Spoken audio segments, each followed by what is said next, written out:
저 노모가 말이야. 욕심 많은 큰 며느리한테는 전답이랑 은전을 몽땅 줬대. 마을 사람들의 수군거림이 점점 커졌습니다.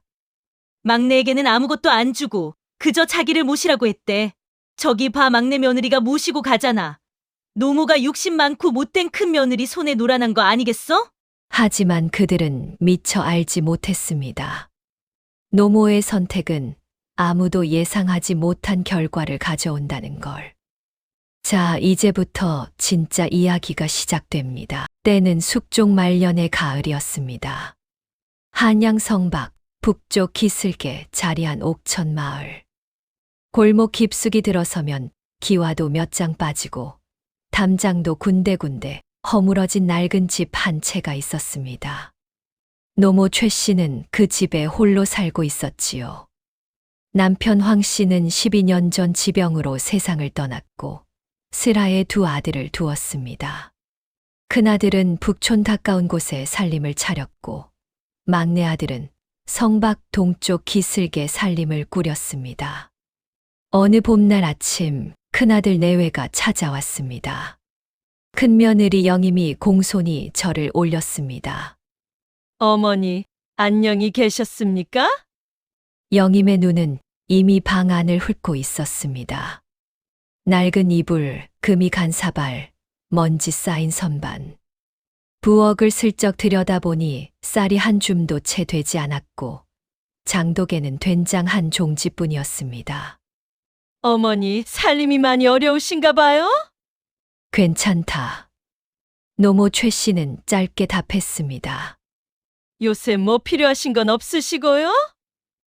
없다. 큰아들이 마루에 기대어 물었습니다. 어머니, 여기 지내시기 불편하시진 않습니까? 나는 괜찮다. 너희는 잘 지내느냐? 큰며느리 영임은 답하지 않고 마당을 살폈습니다. 잠시 후 두 사람은 그냥 돌아갔습니다. 대문을 나서며 영임이 남편에게 속삭였지요. 정말 아무것도 없으시네요. 그날 오후 막내 아들 내외가 찾아왔습니다. 막내 며느리 연희가 손에 보자기를 들고 있었습니다. 어머니, 제가 어젯밤에 김치를 담갔어요. 입맛 없으실까 봐 가져왔습니다. 됐다. 너희 먹어라. 저희는 또 담그면 돼요. 어머니, 드시라고 따로 가져온 거예요. 연희는 부엌으로 들어가 깍두기를 항아리에 넣고 마당으로 나와 빗자루를 들었습니다. 텃밭 근처에 쌓인 낙엽을 쓸어내기 시작했지요. 노모 최 씨는 마루에 앉아 그 모습을 말없이 바라보았습니다. 연희가 땀을 닦으며 웃었습니다. 어머니, 텃밭에 쑥갓이 잘 자랐네요. 올봄에는 많이 드실 수 있겠어요. 그래. 올해는 참 실하다. 연희는 부엌에 들어가 물을 한 사발 들고 나왔습니다. 노모 최 씨 앞에 공손히 내밀었지요.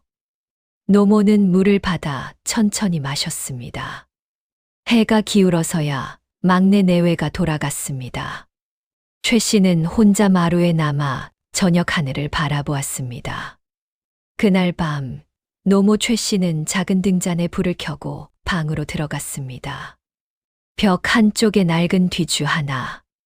최 씨는 뚜껑을 열었습니다. 안에는 낡은 옷가지 몇 벌, 그 밑에 헝겊 보자기 하나. 최 씨는 그것을 꺼내지 않았습니다. 그저 가만히 들여다보기만 했지요. 그리고 다시 뚜껑을 닫았습니다. 손에 들린 것은 낡은 장부 한 권. 거기에는 숫자 몇 개와 물목 이름이 빼곡히 적혀 있었습니다. 최 씨는 장부를 천천히 넘겼습니다. 마지막 장에 이르러 붓을 들었다가 다시 내려놓았지요. 아직은 때가 아니로구나. 등잔 불이 흔들렸습니다. 최 씨의 그림자가 벽에 길게 늘어졌다, 줄어들었다를 반복했습니다. 며칠 후 최 씨가 텃밭을 손질하고 있을 때였습니다. 큰며느리 영임이 찾아왔지요. 어머니, 오늘 날씨가 참 좋네요. 영임은 마루에 앉았습니다. 노모 최 씨는 고개를 끄덕이며 계속 흙을 골랐지요.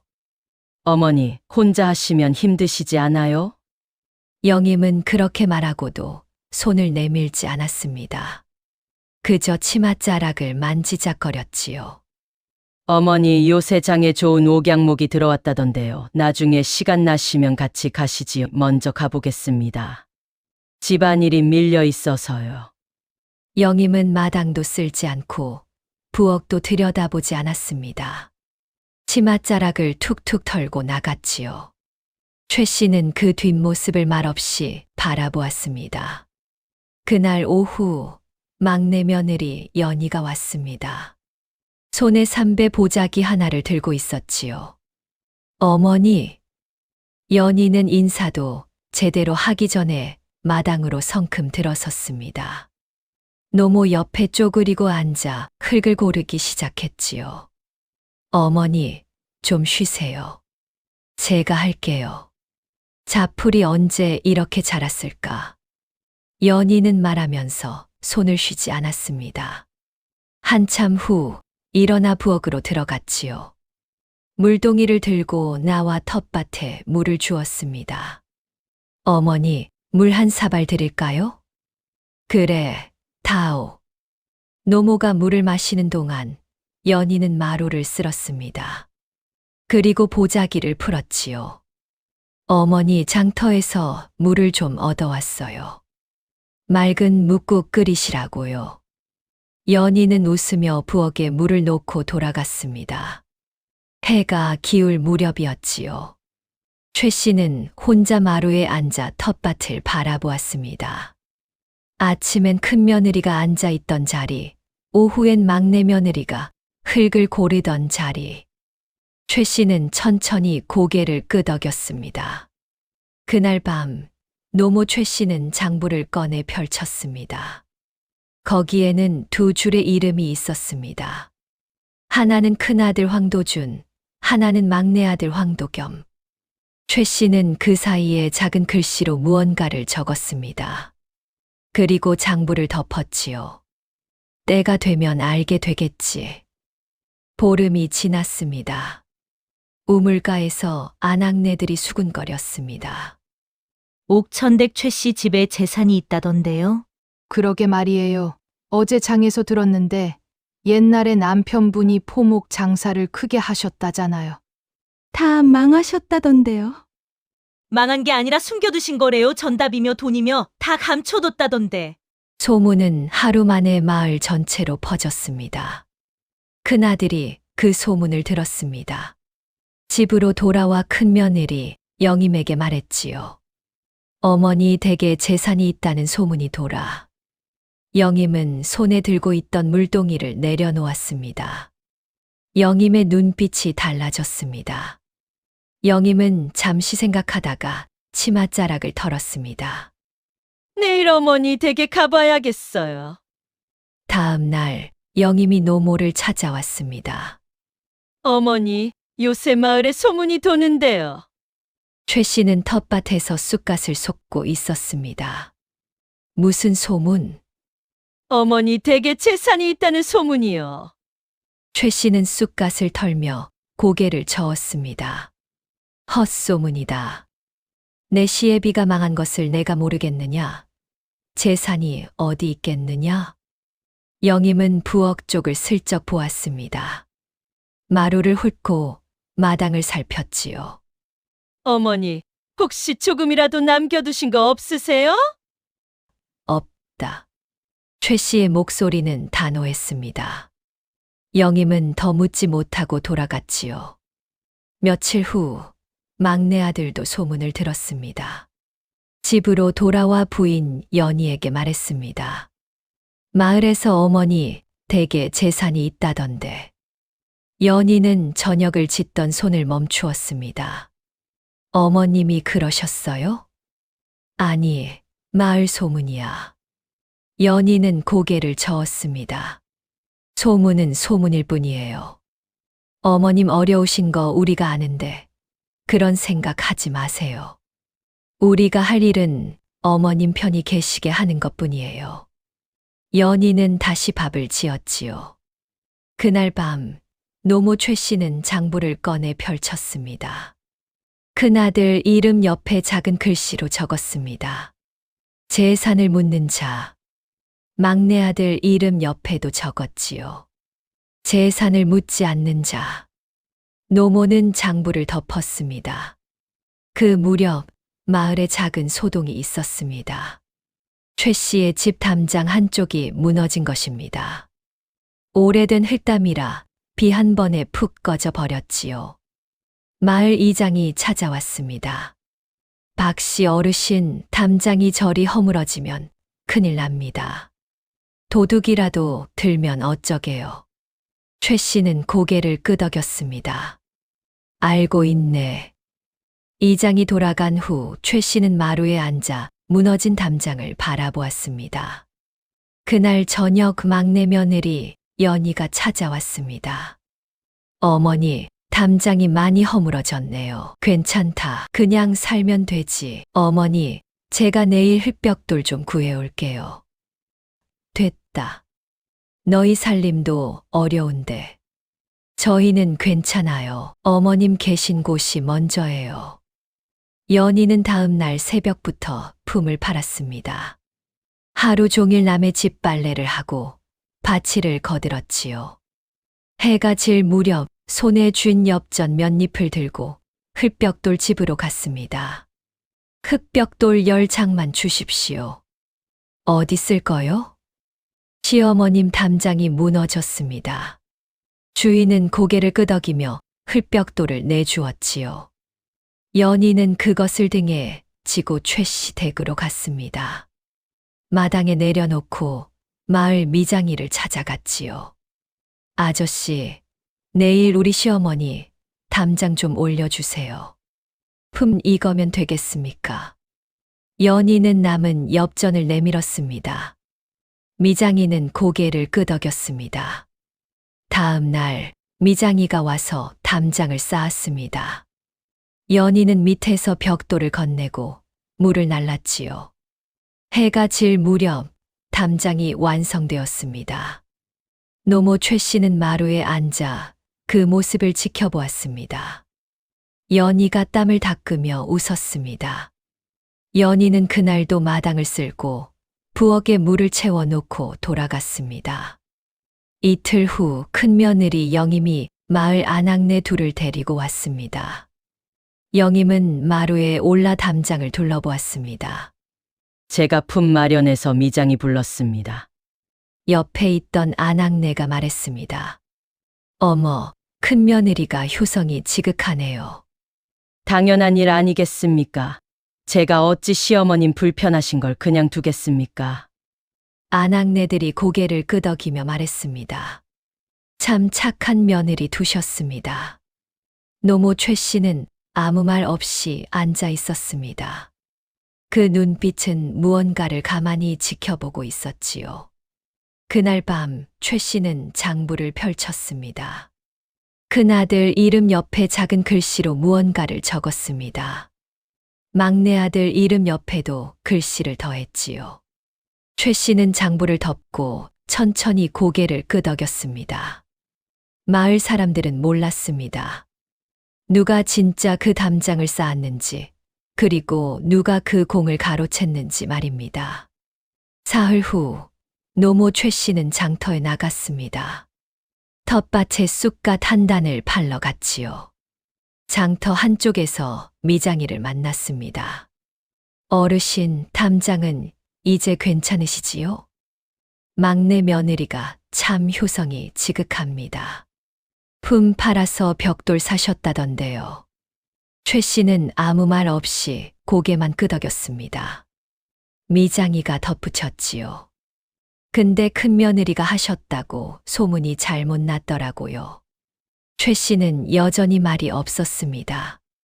미장이는 잠시 최 씨를 바라보다가 고개를 숙이고 갔지요.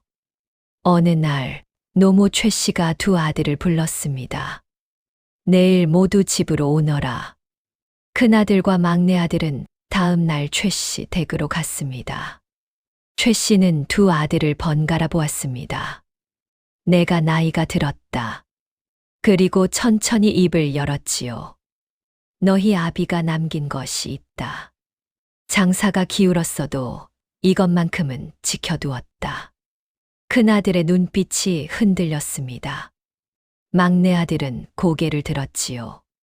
전담 문서 몇 장과 엽전 조금. 최 씨는 방으로 들어가 뒤줄을 열었습니다. 헝겊 보자기를 꺼내 마루에 놓았지요. 보자기를 풀자 전담 문서 5장이 나왔습니다. 그 옆에 은자 몇 냥. 큰아들은 숨을 멈추었습니다. 막내 아들은 그저 바라보기만 했지요. 이것들을 우리 집 장남에게 준다. 큰아들이 고개를 들었습니다. 장남이 집안을 이어야 한다. 감사합니다, 어머니. 막내 아들은 아무 말 없이 앉아 있었습니다. 최 씨가 막내 아들을 보았지요. 막내야. 예, 어머니. 너는 나를 모셔라. 막내 아들은 고개를 끄덕였습니다. 알겠습니다. 최 씨는 두 아들을 번갈아 보았습니다. 내일 큰 집은 문서를 가져가거라. 막내는 나를 데려가고, 큰아들은 걸어가며 혼잣말을 했습니다. 전담 문서 5장이라니. 집에 돌아온 큰아들이 영임에게 말했습니다. 어머니가 재산을 우리 집에 주신대. 전담 문서 5장하고 은자도. 영임의 얼굴에 웃음이 번졌습니다. 어머니가 역시 큰아들 귀한 것을 아시네요. 막내는요? 어머니를 모시래. 당연하지요. 재산은 우리가 받았으니. 영임은 다시 밥을 지었습니다. 하지만 입가의 웃음은 사라지지 않았지요. 그날 밤 막내 아들 황도겸이 집에 돌아왔습니다. 막내 며느리 연희가 물었지요. 어머님이 부르셨다던데 무슨 일이셨어요? 막내 아들은 한참을 말하지 못했습니다. 그리고 천천히 입을 열었지요. 형님 댁에 재산을 주신대. 우리는 어머니를 모시래. 연희는 고개를 끄덕였습니다. 알겠어요. 미안하오. 재산은 형이 물려받고 우리는 어머니를 모시게 되어서. 연희는 남편의 손을 잡았습니다. 재산이 뭐가 중요해요? 어머님 모시는 게 우리 도리지. 연희는 웃으며 말했습니다. 마을은 다음 날부터 떠들썩했습니다. 옥천댁 최 씨가 재산을 큰 집에 다 줬대. 착한 막내 집은 빈손이래. 욕심 많은 큰 집만 횡재했지 뭐야. 노인네가 노망이 났나? 하지만 아무도 몰랐습니다. 진짜 복이 어느 쪽으로 갈지 말이지요. 그날 오후 막내 아들 내외가 왔습니다. 수레 하나를 끌고 왔지요. 어머니 모시러 왔습니다. 노모 최 씨는 마루에 앉아 있었습니다. 짐이 많지 않다. 연희가 방으로 들어갔습니다. 옷가지 몇 벌, 이불 한 채, 그릇 몇 개. 이불은 등에 메고 나머지는 손수레에 실었습니다. 최 씨는 천천히 일어났습니다. 마루를 한 번 둘러보고 마당을 바라보았습니다. 가자. 연희는 최 씨를 손수레에 모시고 천천히 밀었지요. 막내 아들은 짐을 실은 수레를 끌고 뒤따랐습니다. 마을 어귀를 지날 때였습니다. 아낙네들이 수군거렸습니다. 막내네가 시어머니 모셔가네. 큰 집은 재산, 막내 집은 집만 가져가는구만. 연희는 그 소리를 들었습니다. 하지만 걸음을 멈추지 않았지요. 성박 초가집에 도착했습니다. 방 하나, 부엌 하나. 그게 전부였지요. 연희가 방으로 들어가 이불을 펼쳤습니다. 어머니, 여기 쉬세요. 최 씨는 방을 둘러보았습니다. 낡은 벽, 작은 창. 너희는 어디서 자느냐? 저희는 부엌 옆 작은 방 쓸게요.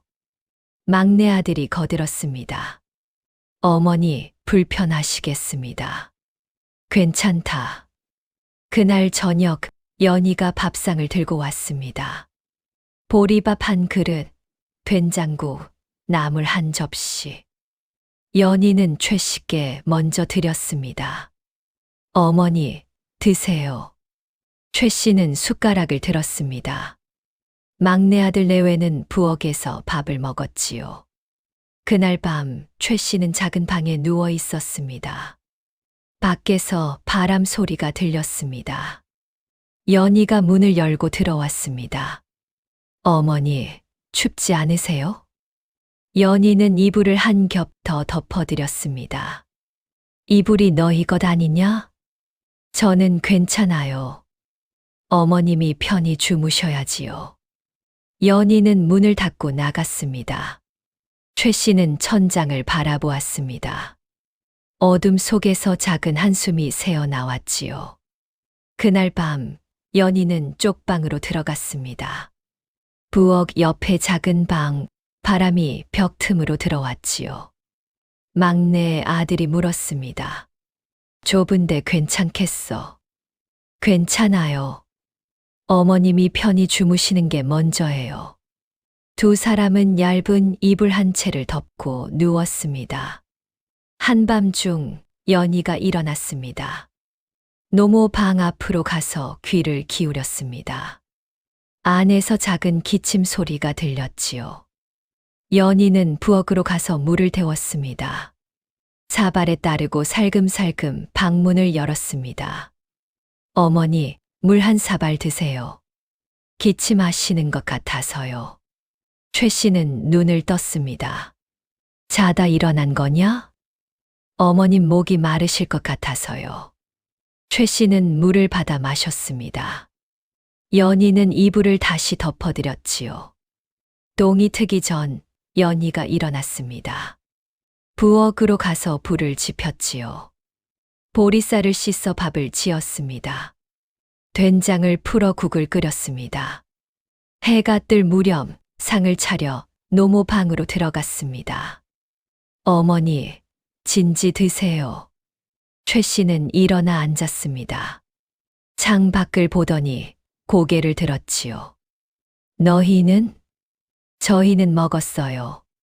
최 씨는 숟가락을 들었습니다. 연희는 물러나 문을 닫았습니다. 부엌으로 돌아왔을 때 도겸이 앉아 있었습니다. 우리 밥은? 연희는 솥뚜껑을 열었습니다. 바닥에 눌어붙은 누룽지 조금. 이거 먹어요. 어머님 드실 거 먼저 챙겨야지. 연희는 누룽지에 물을 부어 숭늉을 만들었지요. 두 사람은 숭늉을 나눠 마셨습니다. 그 무렵 큰 집에서는 큰 며느리 영임이 전담 문서를 펼쳐 놓고 있었습니다. 이 땅은 성안 쪽이고 이건 강 건너. 이거 팔면 꽤 되겠어? 어머니는 어떻게 지내시려나 큰아들이 말했습니다. 막내가 모시니 괜찮으시겠지요. 두 사람은 더 이상 최 씨 얘기를 하지 않았습니다. 며칠 후 노모 최 씨가 연희를 불렀습니다. 연희야, 장에 좀 다녀오너라. 예, 어머니. 무엇을 사올까요? 무청 30단을 사오너라. 연희가 눈을 크게 떴습니다. 그렇게 많이요? 연희는 더 묻지 않고 장으로 갔습니다. 장터에는 무청이 가득했지요. 값이 쌌습니다. 30단을 샀습니다. 집에 돌아와 최 씨께 보였습니다. 잘했다. 이것을 다 말려두거라. 연희는 무청을 다듬어 마당에 널었습니다. 그런데 얼마 후 장터에 무청이 동났습니다. 말린 무청 시래기를 찾는 사람이 늘었지요. 값이 3배로 뛰었습니다. 최 씨가 연희를 불렀습니다. 연희야, 이제 때가 됐다. 예, 어머니. 말린 무청을 장에 가져가거라. 3배 밑으로는 절대 팔지 마라. 연희는 말린 무청 시래기를 바구니에 담화장으로 갔습니다. 장터 사람들이 모여들었지요. 무청 시래기 얼마요? 연희는 최 씨가 시킨 대로 값을 불렀습니다. 처음엔 비싸다 했지만 결국 다 팔렸습니다. 집에 돌아와 최 씨께 돈을 보였습니다.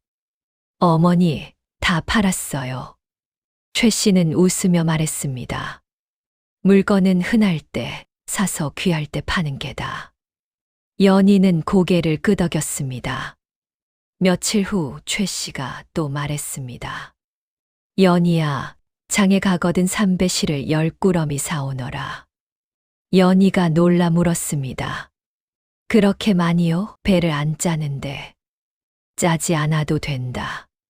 배 짜는 집에 품삯 주고 맡겨라. 연희는 장에 가서 삼배실을 10꾸러미 샀습니다. 배 짜는 집을 찾아갔지요. 아주머니, 이 실로 배 짜 주세요. 품삯은 드릴게요. 며칠 후 배가 완성되었습니다. 연희는 품삯을 주고 배를 가져왔습니다. 어머니, 보관해 두면 될까요? 그래. 여름이 오면 팔린다. 여름이 왔습니다. 배 값이 올랐습니다. 최 씨가 연희를 불렀습니다. 연희야, 이제 그 배를 장에 가져가 팔아라. 연희는 배를 들고 장으로 갔습니다. 배 값이 2배 가까이 올라 있었지요.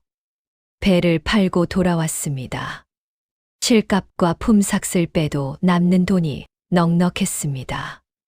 집에 돌아와 최 씨께 말했습니다. 어머니, 어떻게 아셨어요? 최 씨는 웃었습니다. 세상 물정은 다 정해진 게다.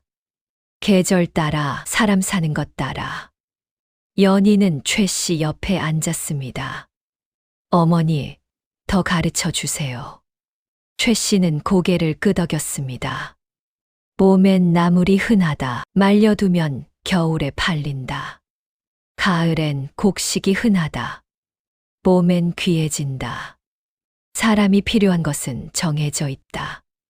때를 알면 돈이 된다. 연희는 하나하나 마음에 새겼습니다. 그 무렵 큰 집에서는 영임이 전담 문서를 들여다보고 있었습니다. 큰 아들 부부는 일은 하지 않고 전담 문서를 팔아서 생활비로 쓸 생각만 했습니다. 최 씨는 연희가 장에서 돌아오는 모습을 지켜보았습니다. 시키는 대로 하고 조금씩 배워가는 모습. 최 씨는 천천히 고개를 끄덕였습니다. 이 아이는 배울 줄 아는구나. 그날 밤 최 씨는 장부를 펼쳤습니다. 막내 며느리 이름 옆에 작은 글씨로 적었지요. 길을 아는 자. 계절이 바뀌었습니다. 연희는 최 씨가 가르친 대로 장터를 돌았습니다. 무엇이 흔하고 무엇이 귀한지 살폈지요. 나물이 흔할 때 사서 말렸습니다. 가을에 곡식이 쏟아지면 보리를 조금씩 사두었지요. 겨울이 되자 말린 나물을 팔았습니다. 봄에는 보리를 팔았습니다. 조금씩 돈이 모였습니다.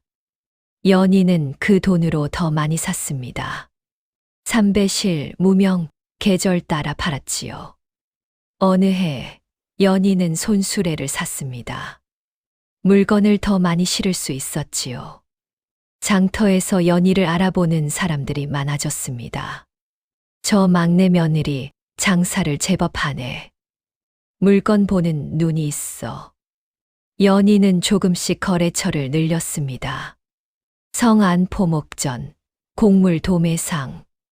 물건을 맡기고 때가 되면 팔았지요. 그해 가을 막내 아들이 말했습니다. 집이 좁은데 방 하나 더 지을까요? 두 사람은 돈을 모아 작은 방 하나를 더 지었습니다. 최 씨는 여전히 큰 방에 계셨습니다. 막내 아들 내외는 새로 지은 방으로 갔지요. 겨울이 되자 연희는 일손을 하나 얻었습니다. 물건을 나르고 장터를 함께 도는 사람이었지요. 다음 해봄 연희는 작은 점포 자리 하나를 얻었습니다. 관아 아전에게 장세를 내고 자리를 받았지요. 그런데 순탄할 것 같던 막내네에 예상치 못한 일이 벌어집니다. 그날 이후 손님이 끊기고 거래가 끊기고 사람들이 등을 돌렸습니다. 텅 빈 점포에 혼자 앉아 있던 어느 날 막내 댁이시오? 문이 열리고 낯선 사내가 말했습니다. 당신 고발당했소. 고발이라니요? 연희는 놀라 그 자리에 주저앉고 말았습니다. 과연 누가 고발을 한 것일까요? 몇 달 전으로 거슬러 올라갑니다. 시어머니의 가르침과 부지런한 연희의 노력으로 작은 점포 자리도 하나 얻었습니다. 관아 아전에게 장세를 내고 자리를 받아 거기에 물건을 쌓아두고 팔았습니다. 많은 사람들이 막내네 가게를 찾아왔습니다. 그리고 마을 사람들은 이런 이야기를 하기 시작했습니다. 막내가 장사를 크게 한다던데 점프까지 얻었다잖아. 그런데 큰 집은 뭐 하나? 그 무렵 큰 집에서는 영임이 전담 문서를 보고 있었습니다. 이 땅 아직도 안 팔렸어요? 값을 너무 높게 불렀나 봐. 그럼 낮춰야 하는 거 아니에요? 영임은 한숨을 쉬었습니다. 살림은 나아지지 않았습니다. 전담 문서는 있지만 돈이 없었지요. 영임은 옷을 사고 싶었습니다. 비단치마, 좋은 저고리. 하지만 돈이 없었습니다. 땅 하나만 팔면. 영임은 혼잣말을 했습니다. 어느 날 중인 하나가 큰아들을 찾아왔습니다. 중인은 목소리를 낮췄습니다. 성 밖에 땅이 하나 나왔는데요. 지금은 헐값입니다. 왜 헐값이요? 사람들이 모르기 때문이지요. 제가 관아 아전한테 들었는데 거기에 나루를 새로 놓는답니다.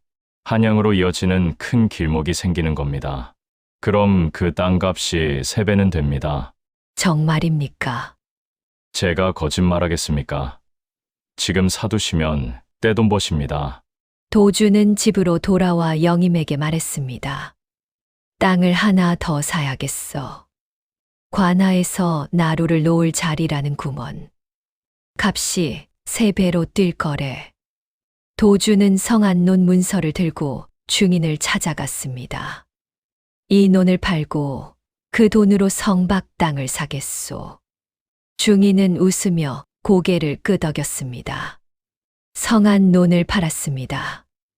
그 돈으로 성밖 땅을 샀지요. 한 달이 지났습니다. 2달이 지났습니다. 땅값은 오르지 않았습니다. 도준이 중인을 찾아갔습니다. 나루는 언제 놓습니까? 중인이 난처한 얼굴로 말했습니다. 그게 관아에서 계획을 바꿨답니다. 나루를 다른 곳에 놓기로 했다던데요. 도준은 얼굴이 하얗게 질렸습니다. 그럼 저 땅은요? 그냥 쓸모없는 황무지입니다. 도준은 비틀거리며 집으로 돌아왔습니다. 영임이 물었습니다. 어떻게 됐어요? 다 날렸어. 나루가 안 놓인데 쓸모없는 황무지만 샀어. 영임은 주저앉아 울었습니다. 마을 사람들이 수군거렸습니다. 큰 집이 좋은 논 팔고 황무지 샀다던데 욕심이 과하면 탈나지? 그 무렵 막내 집에서는 최 씨가 마루에 앉아 있었습니다. 연희가 점포에서 돌아와 인사를 올렸지요. 어머니, 오늘 거래가 잘 됐어요. 잘했다. 형님 댁은 어떻게 지내시나요? 최 씨는 하늘을 바라보았습니다. 봄이 왔습니다. 큰 집 살림은 더 어려워졌습니다. 어느 날 영임이 장터에 갔습니다. 쌀을 사러 갔습니다. 우물가에서 아낙네들이 수군거렸지요. 막내댁 점포가 또 커졌대요. 성 안에도 자리를 하나 더 얻었다던데. 영임은 걸음을 멈추었습니다. 어떻게 저렇게 잘 되는 거래요? 시어머니가 장사를 가르쳐 주신답니다. 옥천댁 최씨 어른이요. 옛날에 장사를 크게 하셨잖아요. 그 비법을 다 막내 며느리한테 주신대요. 영임은 손에 쥔 엽전을 꽉 쥐었습니다. 그러니까 막내가 떼돈 버는 거지. 영임은 집으로 돌아와 남편에게 말했습니다. 어머니가 장사 비법을 다 가르쳐 주셨대요. 우리한테는 전담 문서만 주시고 막내한테는 돈 버는 법을 주신 거예요. 영임은 방으로 들어가 울었습니다. 며칠 후 영임이 또 장터에 갔습니다. 포목전 앞에 연희가 서 있었지요. 물건을 사고 있었습니다. 영임은 멀리서 지켜보았습니다. 연희의 옷차림, 가득한 바구니에 물건들. 저게 다 어머니 덕이구나. 영임은 입술을 깨물었습니다. 며칠 후 영임이 최씨 댁으로 갔습니다. 무난 인사를 하러 온 척했지요. 어머니 안녕하셨습니까? 그래, 왔구나. 영임은 부엌을 슬쩍 보았습니다. 쌀독, 장독, 그릇. 예전보다 나아 보였지요. 어머니 막내네가 장사를 잘한다던데요. 그래, 어머니께서 가르쳐 주셨나 봐요. 최 씨는 대답하지 않았습니다. 영임은 더 묻지 못하고 나왔지요. 대문을 나서며 뒤를 돌아보았습니다. 최 씨는 여전히 마루에 앉아 있었습니다. 영임은 주먹을 쥐었습니다. 저 어른이 다 막내한테 줬어. 그날 밤 영임은 잠을 이루지 못했습니다. 천장을 바라보며 생각했지요. 막내가 저렇게 잘 사는 건 공평하지 않아. 며칠 후 영임은 남은 전담 문서를 보고 있었습니다. 영임은 문서 하나를 집어들었습니다. 이것마저 팔아야겠어요. 결국 전담 문서 한 장을 팔고 쌀을 사고 반찬을 샀지요.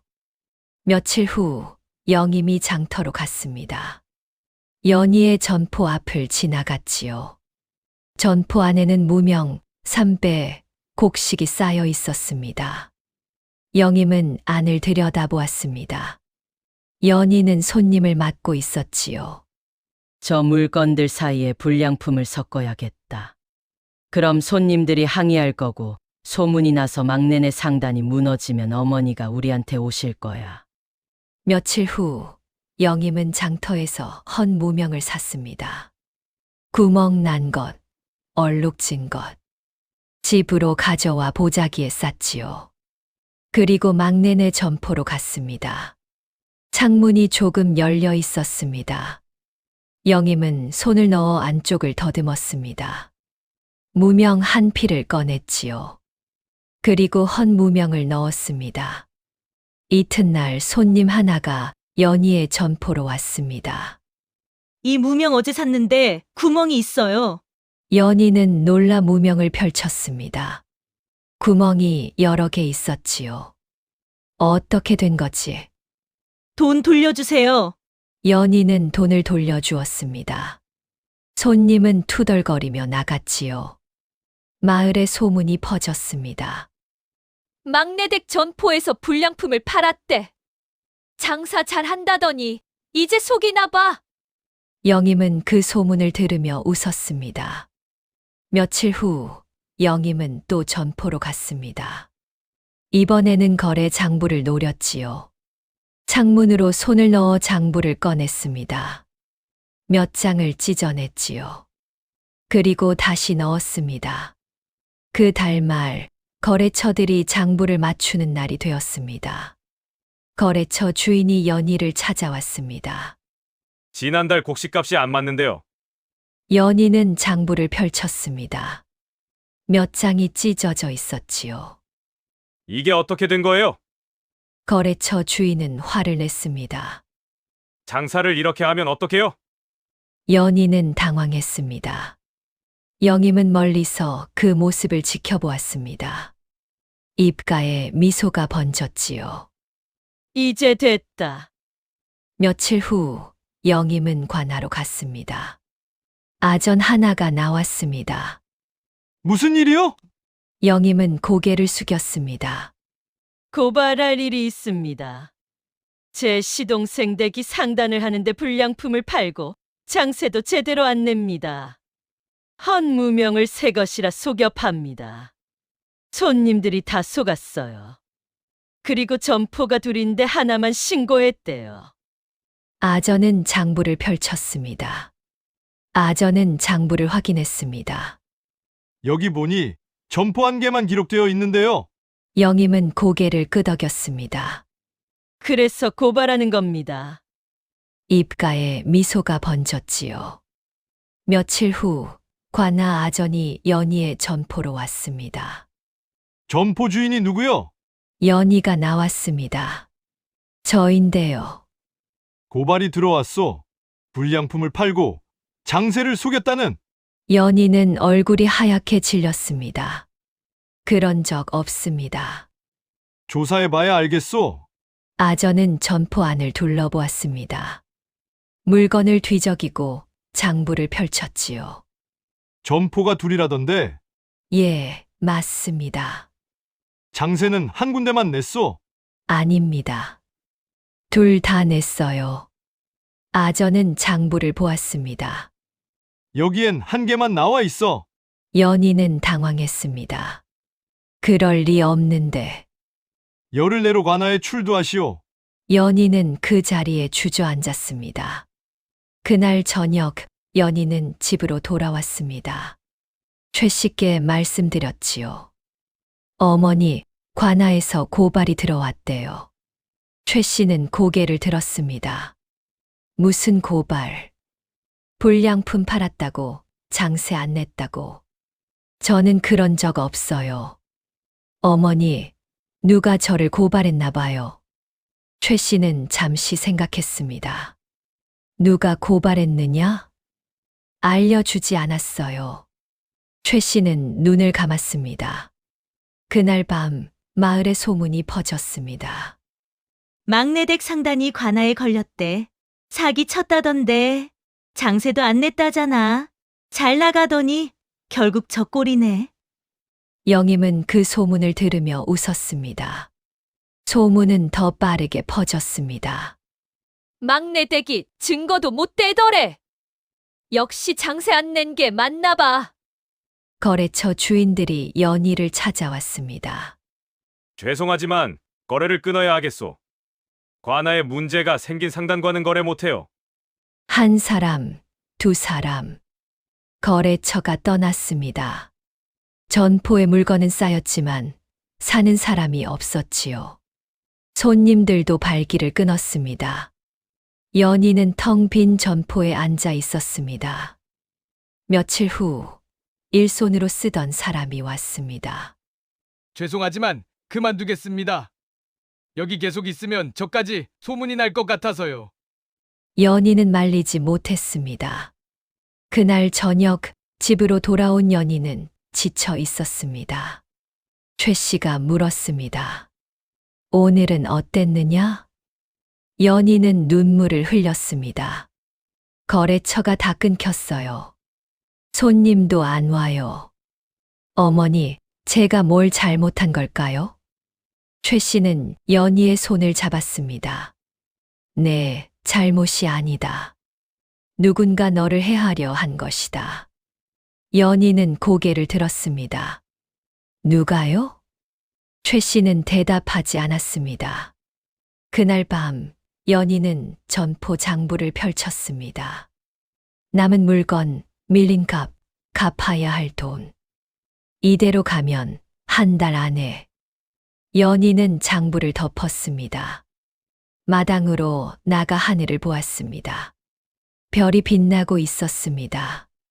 우리가 정말 망하는 건가? 그날 밤 큰 집에서는 영임이 웃고 있었습니다.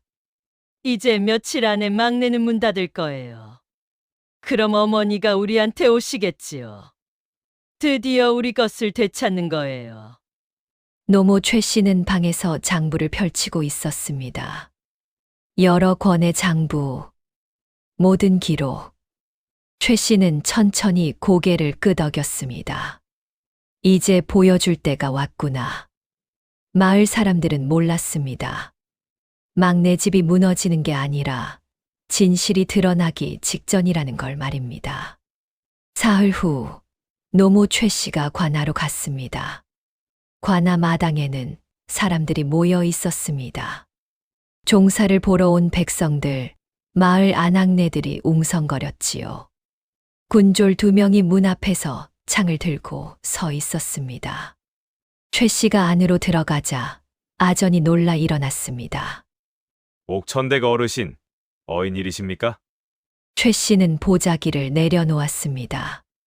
제 며느리 사건에 대해 말씀드리러 왔습니다. 막내댁 말씀이십니까? 그렇습니다. 최 씨는 보자기를 풀었습니다. 안에는 장부 여러 권이 있었지요. 이게 뭡니까?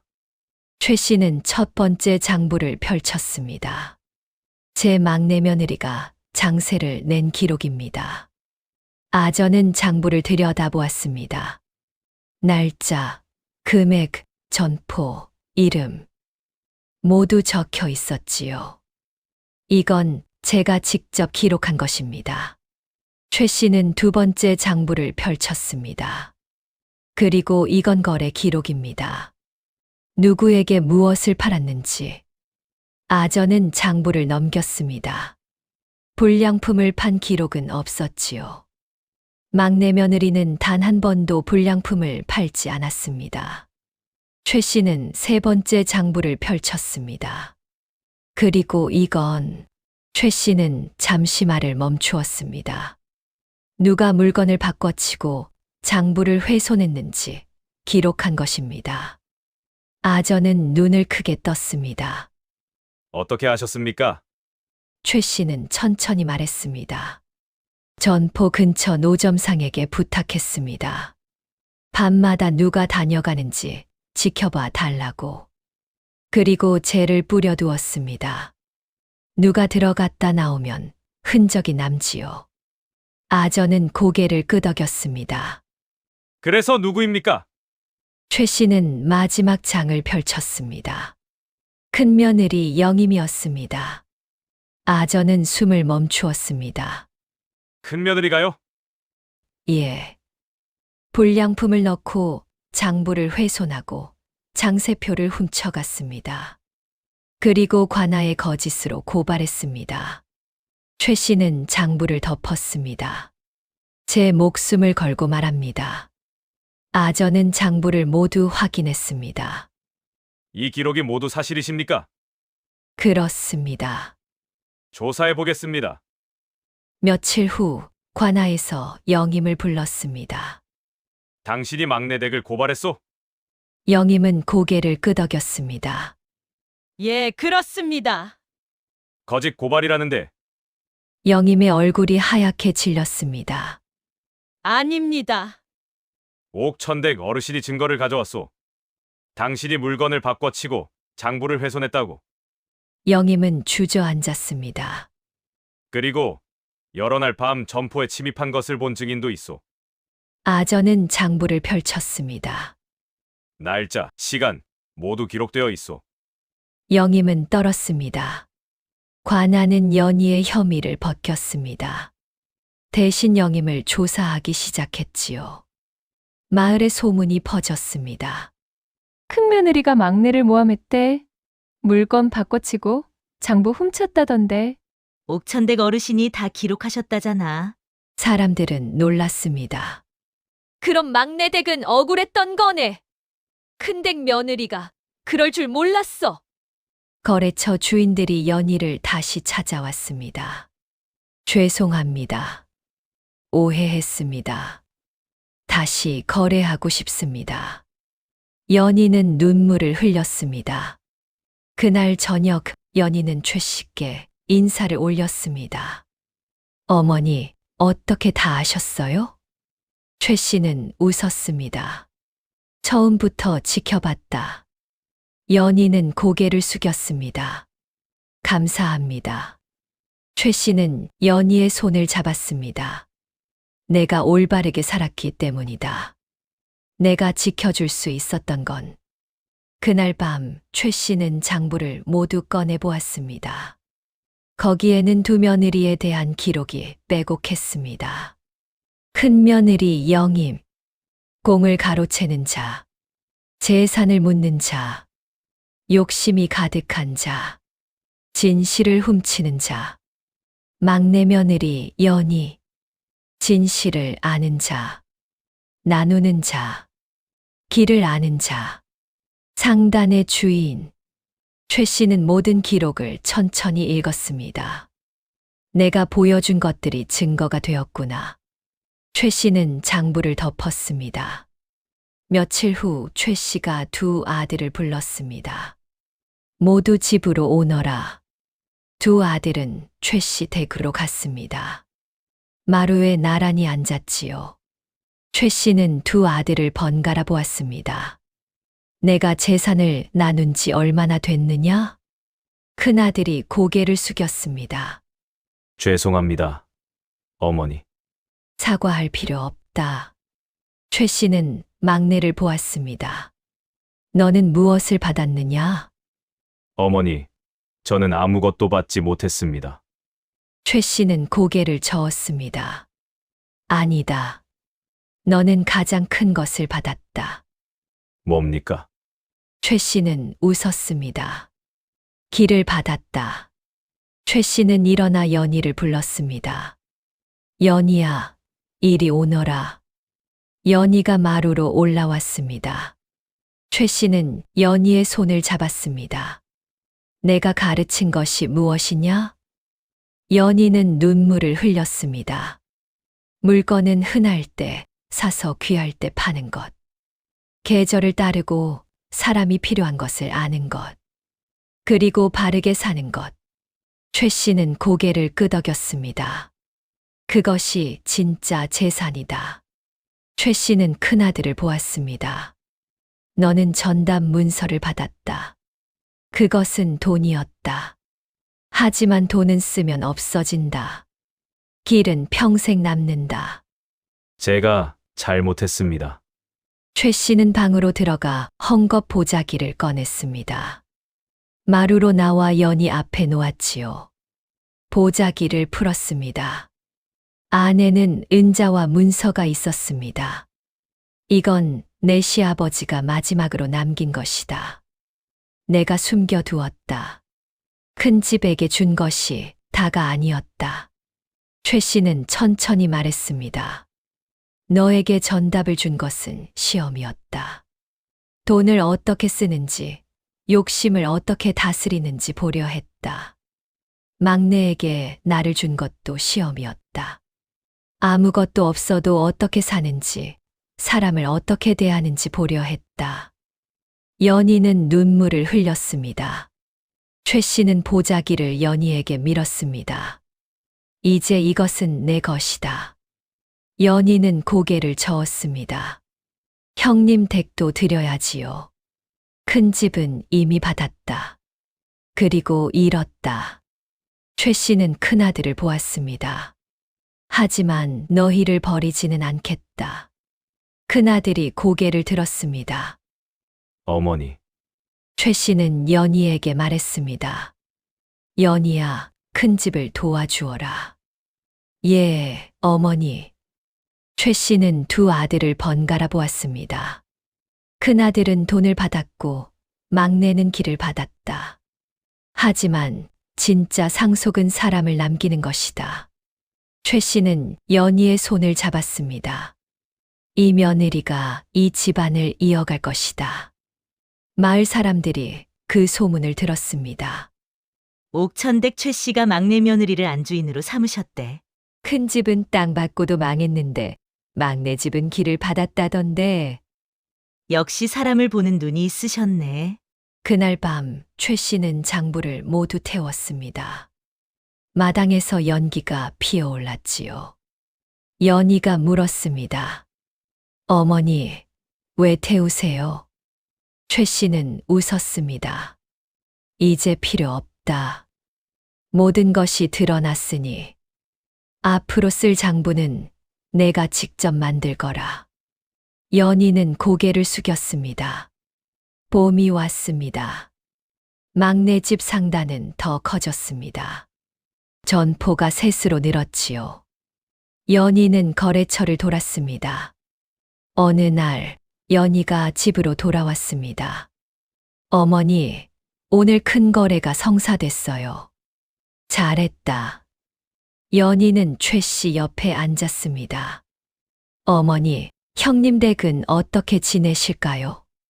최 씨는 하늘을 보았습니다. 가서 봐라. 연희는 보자기를 들고 큰 집으로 갔습니다. 안에는 쌀과 반찬이 있었지요. 영임이 문을 열었습니다. 얼굴이 수척했습니다. 동서, 연희는 보자기를 건넸습니다. 형님, 이거 드세요. 영임은 눈물을 흘렸습니다. 미안해. 내가 동서에게 못할 짓을 했어. 연희는 고개를 저었습니다. 다 지난 일이에요. 영임은 보자기를 받아들었습니다. 고마워. 연희는 돌아서며 말했습니다. 형님, 장사 배우고 싶으시면 언제든 오세요. 영임은 고개를 들었습니다. 정말? 어머님이 그러셨어요. 가족은 버리지 말라고. 연희는 웃으며 나갔습니다. 며칠 후 영임이 연희 점포로 왔습니다. 동서, 연희가 고개를 들었습니다. 형님 오셨어요? 나도 장사를 배울 수 있을까? 연희는 웃었습니다. 당연하지요. 어머님이 가르쳐 주신 걸 형님도 배우세요. 영임은 점포에서 일을 시작했습니다. 물건을 나르고 손님을 맞았지요. 처음엔 서툴렀지만 조금씩 배워갔습니다. 마을 사람들이 보았습니다. 큰댁 며느리가 막내 점포에서 일하네. 막내가 받아줬네. 참 어질구만. 그해 가을 막내 집 상단은 성 밖까지 퍼졌습니다. 거래처가 10곳이 넘었지요. 어느 날 저녁 최 씨가 마루에 앉아 있었습니다. 연희가 차를 한 잔 드렸지요. 어머니. 어머니는 처음부터 다 아셨던 거죠. 큰 집이 어떻게 될지, 막내 집이 어떻게 될지. 최 씨는 차를 마시며 고개를 끄덕였습니다. 왜 그때 말씀 안 하셨어요? 최 씨는 잔을 내려놓았습니다. 말로는 배울 수 없다. 직접 겪어야 한다. 최 씨는 연희를 보았습니다. 큰 집은 욕심을 배웠고 너는 길을 배웠다. 연희는 고개를 숙였습니다. 감사합니다, 어머니. 최 씨는 하늘을 보았습니다. 나는 돈을 준 게 아니다. 사람을 남겼다. 연희는 그 말을 가슴에 새겼습니다. 며칠 후 마을 잔치가 열렸습니다. 막내 집 상단이 마을의 쌀을 나눠준 것이지요. 막내 댁이 쌀 100석을 내놨대. 가난한 집마다 나눠준다던데. 연희가 직접 쌀을 나눠주었습니다. 한 집당 한 말씩 가져가세요. 사람들은 감사했습니다. 막내 댁 덕에 겨울 넘기겠네. 참 복받을 사람이야. 최 씨는 멀리서 그 모습을 지켜보았습니다. 막내 아들이 옆에 섰습니다. 어머니, 저렇게 나눠주면 우리는 어떡하지요? 최 씨는 손을 저었습니다. 나눈 만큼 돌아온다. 저 며느리가 그걸 안다. 그날 밤 최 씨는 마루에 앉아 별을 보았습니다. 연희가 옆에 앉았습니다. 어머니, 주무셔야지요. 괜찮다. 별이 참 밝구나. 최 씨는 연희의 손을 잡았습니다. 너는 이 집안을 잘 지켜갈 것이다. 연희는 눈물을 흘렸습니다. 열심히 하겠습니다. 최 씨는 웃었습니다. 열심히 말고 바르게 해라. 연희는 고개를 끄덕였습니다. 마을 사람들은 오래도록 기억했습니다. 옥천댁 최 씨가 남긴 것이 무엇인지. 돈이 아니라 사람이었고, 땅이 아니라 길이었으며, 욕심이 아니라 나눔이었다는 것을. 그리고 진짜 지혜는 때를 알고 좋은 사람을 알아보며 바르게 사는 것에 있다는 것을.